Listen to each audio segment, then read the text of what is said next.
I've had over 10 cameras in my lifetime from Sony, and there's 3 cameras that I regret not buying sooner, and one of them I never bought. A little backstory: I came from Canon many years ago shooting 60D, and the first camera that I did get, and I actually regret getting it, was the Sony A7 II. The reason why I regret it, because I had absolutely no idea about photography much and videography, but everyone was talking about the Sony and I got a full frame camera. That was definitely a mistake. That camera broke down a year and a half later. Sony never replaced it in the fixing, but they just gave me the money. I was waiting for Sony A7 III in the meantime, but while it was coming out, or it's not coming out, it was delayed, I got Sony a6000, our little beloved camera. And I regret not getting that camera sooner, because I think it would have been the absolute perfect beginner's camera. I've made so many videos about it, and I still think that if you are absolutely on a budget and you're thinking about getting into Sony ecosystem and thinking about picking up the camera and you have no information about it and you don't have a big budget, still Sony a6000 will be your really good bet. And just go for it, because there are just so many lenses out there right now, like the Viltrox Air series. They're super affordable. You have Yongnuo and 7 Artisans and whatnot, but I will leave a lot of links in the description. That would be my pick for the beginners if you're getting into photography, but not in the videography, because I don't think that camera is good for videos. Nevertheless, I still keep that camera because I like it so much, and since then I have upgraded. And the second camera I actually wish I bought sooner was the Sony a6400, because I was starting to get a lot more into videography, and to be honest, I waited way too long waiting for the a7 III to come out, and I just kept shooting with Sony a6000. Now I'm looking back and I can tell, 1080p was not enough. I was upscaling the videos for YouTube, so a6400 or even a6300 would have solved that problem for me, because it started shooting 4K, it had an audio jack. Those cameras were amazing, 6300 being a little older than the 6400. If I would have more budget and I would also be interested in shooting videos, I would immediately skip the a6000 and jump to 6400, because you can shoot vertical, horizontal, recording audio. Yes, it's an 8-bit camera. Yes, it's older. There's no stabilization, so you have to use either really steady hands, a tripod, or a gimbal, but it gets the job done. Okay, before I reveal to you what is the third camera that I wish I bought sooner, I must mention one camera that I never bought, and it's probably the biggest regret, and that is a7 III. And the thing is that I got the a6400 and then the a7 III came out, and I should have bought the a7 III, but I just bought the a6400, and 6400 kind of worked in my favor.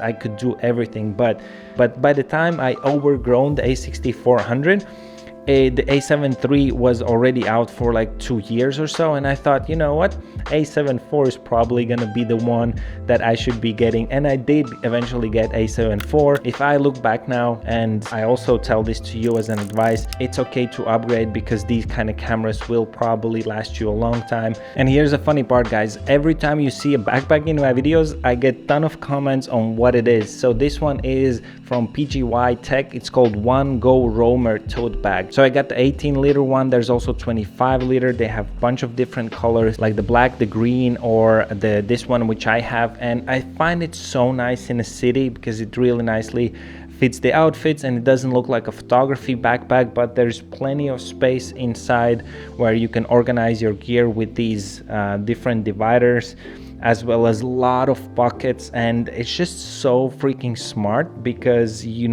have a side entrance, also you can access from the back. It fits the easily 13 or probably even 15-inch laptop. And probably the coolest feature is this battery compartment, where you can just slide in the batteries, and it shows green meaning fully charged, red those are the empty batteries.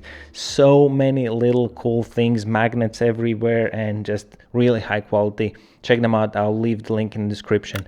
Now, getting back into the video, and I did end up buying Sony a7 IV, as I said, game changer, 10-bit color, 422, all the good stuff. And honestly, I still have the camera now, and I'm still shooting with it. Will I buy it again? Yeah, probably, because back in the time I was doing a lot of professional work. But would I buy it now?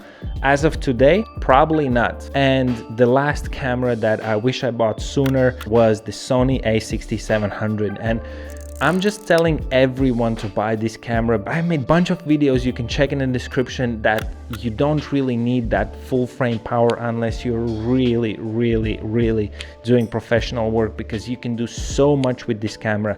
It also has the 422 10-bit color. It has IBIS. You have amazing autofocus, much better than the A7 IV, even with the dual ISO. I've never experienced situations where the light is not enough, where the quality is not good enough, or that 4K 60, 4K 120 is not enough.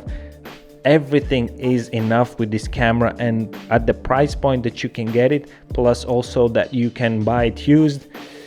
Honestly, I think this is one of the best Sony's cameras, and I'm usually the one who's actually saying use the gear that you have. But if you are in the market for a camera and you really want to look forward and do a bunch of stuff, a6700 is going to be amazing.